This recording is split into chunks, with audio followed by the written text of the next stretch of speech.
Okay, welcome to Cptn Jack's at home again. I'm Dave, the head chef here. First things first, are we ready? Have your beer ready. We're having Asahi's, just because that's going with the theme. We're doing Japanese, or my rendition of Japanese. So here we are. Your bag's going to be the same as ours, except this is a bag for one. You're going to have a bag for two. So first things first, we're going to unpack. I've got a series of plates here that are mapped out for the way that I want to dish it up. So I'm going to do the main course over two. This is going to be our kingfish plate. This will be our wakame salad. This will be our miso soup. This bowl here, we're going to do our eggplant in, and I've got one dessert. We're going to have two. So that's our rice pudding. So I'm going to unpack our bag in order of the dishes and the plates. And if you were with us last week, I recommended to set the table before you start all of this, so that you're ready to go once you've got your dishes plated.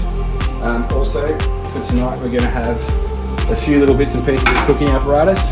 A tray, you need your oven on at 180 before you start, a pot of water brought to the boil, a small pot for your miso soup, and another small pot to put your baste out of your chicken chops in. I'll show you that later. So here we go. I'm going to unpack this. Rice vinegar. That's for our eggplant. Coconut black sesame is for the rice pudding. That's our praline. Chicken chop garnish. That's our radishes. The daikons pickled. The red radishes just finely sliced. So wakame salad going in that bowl there. Rice pudding and fruit, that's for later. Kingfish sashimi, so we've got a nice little kit here. Inside we've got our pre-sliced fish, a bit of baby cucumber slices, some celery, some black tobacco, and our rice vinegar and cucumber dressing. And here we have our dashi stock. This is for our miso soup. So I'm going to put this over here in our pots and pans, so we're ready to go with that. This is the rest of that. So in here we have tofu, shiitakes from the broth, some kombu, and some miso paste. So that's all to go to bring our dashi stock into being miso soup. Chicken chops, tonkatsu. They're going to go straight in our pot of boiling water first up to get warm. Okay, just sort of simmers fine. After that, don't worry about your label there. This is our garnish leaves. So we've got some bean shoots, mizuna, some crispy shallots. That's going to go across our two main course or savoury dishes here. These are eggplants. So you'll have one piece each. That's been pre-basted with miso and garnished with sesame seeds. That is going to go on our tray and straight into the oven, already preheated at 180. Two of those. They shouldn't stick, they've already been baked in oil, so you can just go straight into that, into our oven. There we go. Okay, so now we're going to open our miso soup. The dashi broth there, that's in a nice bag there so that it doesn't spill in your car. Just be careful with it. Straight into our small pot here.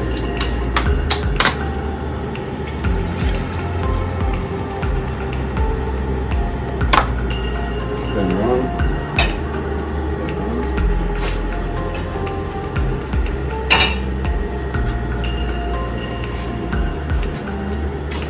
And then all of these garnishes can go straight in that pot.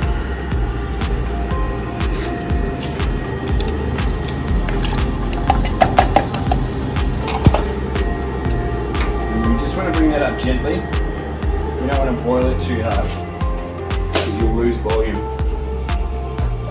Okay, that's putting away. Chicken's still putting away in the water there.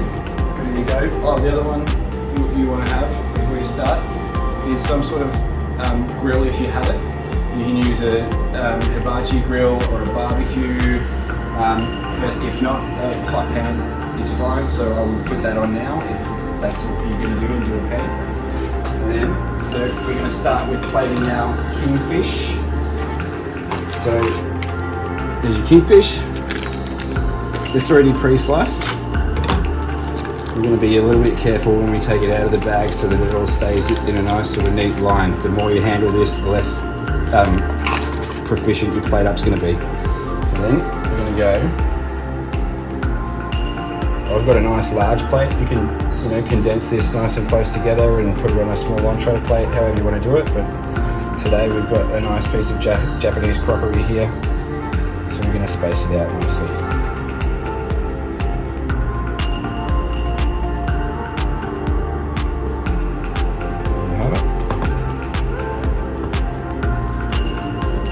Our garnish these here.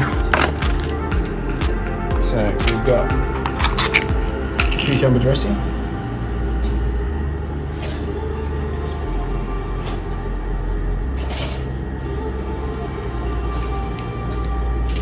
You want to be pretty liberal with this. I would use it all. The dressing is, and we can start this fairly early. The acid will sort of set the fish as before, as we get the other dishes together. It's quite nice, changes the texture a little bit. So it's nice and neat like that. A little bit of plate showing through if you're going to do this sort of plate up is nice, even spacing.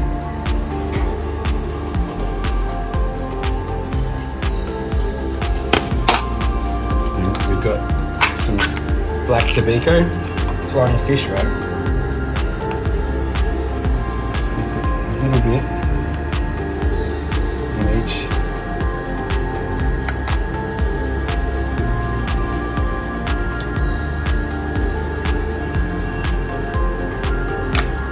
Use all of that as well. So only a little bit, but it's plenty for the dish, and it's played up nice and neat there. And here we have the baby cucumber and micro celery leaves. This, again, sparse is good. A little bit of plate showing through all the way through.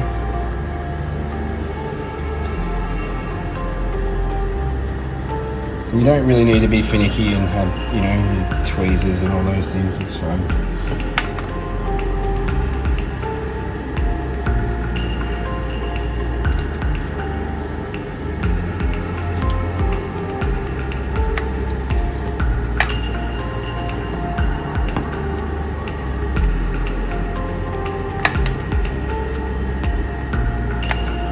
Use that. Okay, so we've been going for say 7 or so minutes now. Chicken's still putting away. Eggplant in the oven, that's okay, that's good. We're looking at about sort of 12 to 15 minutes on both of those. We've made it so that they both kind of work together, both on at the start, then we go. Miso soup's ready. Alright, so we're just going to take that off the heat. We're going to plate that in a minute. Next we're going to plate wakame salad. So this is good, done, ready to go. No hassles. And that's going to go straight in the bowl.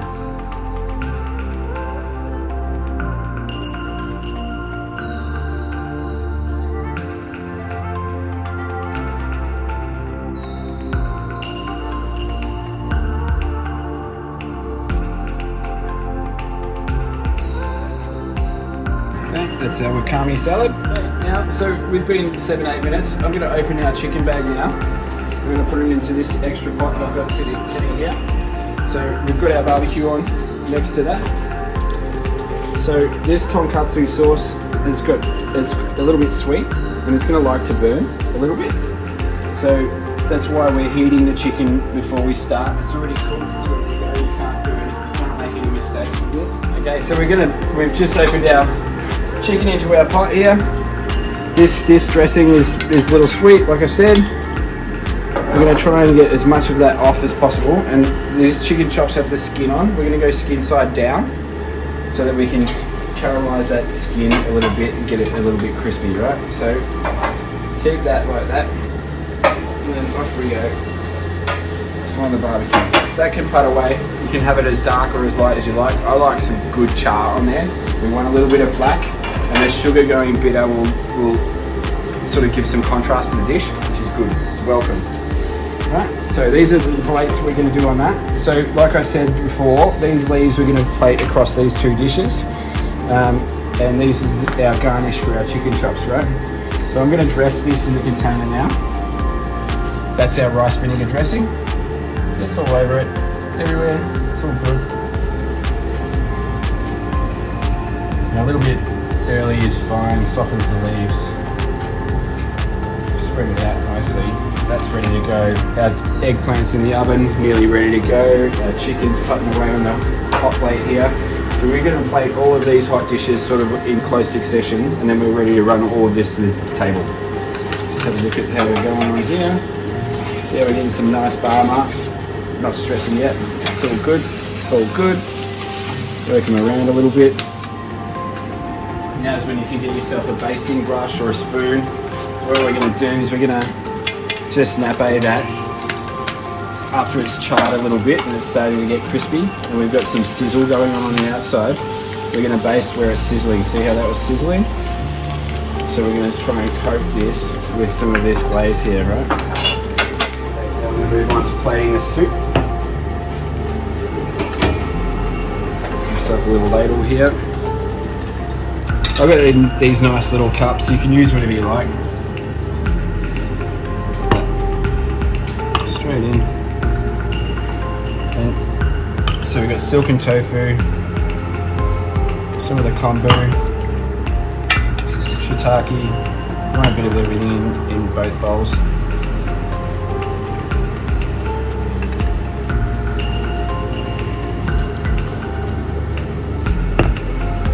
Nice and neat. Wipe up. Clean as you go. Alright. So all of those are ready to go to the table.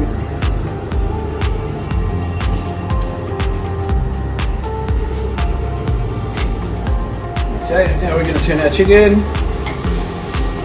little bit of black is fine, like I said. You want to be really sparse if you've got an open grill like this. If you've got a fry pan, you can go a little bit harder with this baste. But because this is just going to run through those grill bars, just want to put a little bit on where it's dark. It'll stick almost to the really hot spots almost straight away. I'm just going to let that sit, and then when we turn again, we'll baste again.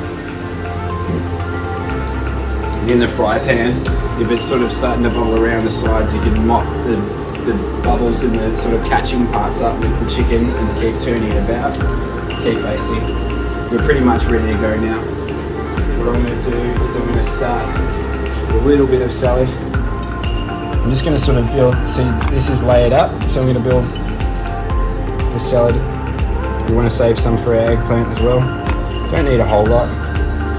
This brings a nice cleanness and acidity to the tonkatsu, which is kind of rich and sweet.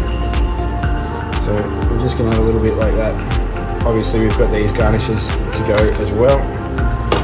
Cleaning as we go. Okay. Turn this chicken again. So this is, you sort of want to be sort of on a swivel with this, you know, keep basting, keep moving, bit of love, right. So now we're sticking the base that we put on before to the other side. Once you've got this on there, you don't want to go too long, it'll like to burn. Like that.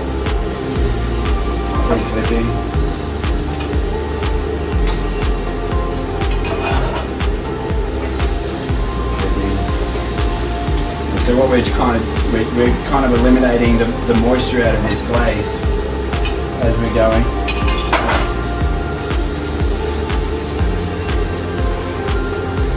Yeah. It's going to go straight on the plates like that. And the rest of this, you You guys can't smell it, but that burning smell is delicious.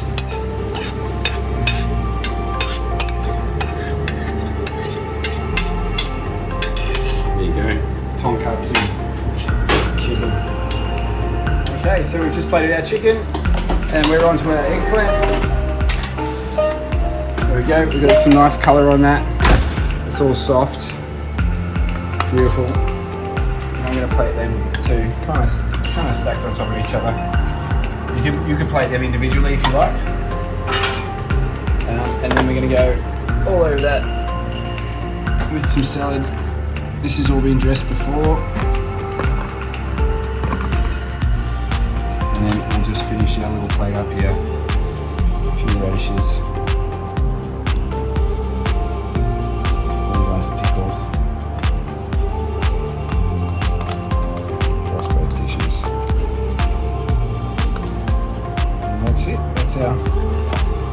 Dinner plated.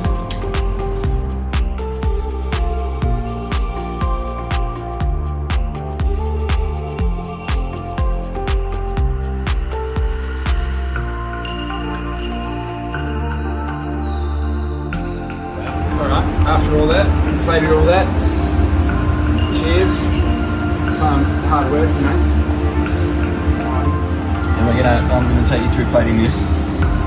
We're going to go a minute in the microwave on the rice. Depends on the strength of your microwave. You can just do a little check to see if it's warm, but just taking the chill off is fine for this. We don't really need it quite hot, so we're going to go do that, and I'll meet you back here at the plate. Alright, so we're back. We've got a nice warm rice porridge here. This should just slip out, just like that. I'm kind of going to trade this around a little bit. This is enough for two. We're only plating one tonight because, you know, we're just doing a demo here. But this coconut's been toasted and it's been candied a little bit. And we've got a black sesame praline here as well. This praline is where a little bit of nutty, toasty flavours coming from. So you want to get as much of that in there as you can. And we've got this sort of bit of a crazy mix of textures going on with this. We've got crunchy. We've got a little bit of chew from the rice, which is cooked al dente. And then we've got some sweetness in the coconut rice. And then we've got our kiwi and pomegranate. This brings some nice acidity. You see, I'm going to see how I put some, you know, you want to trade all of the mouthfuls around.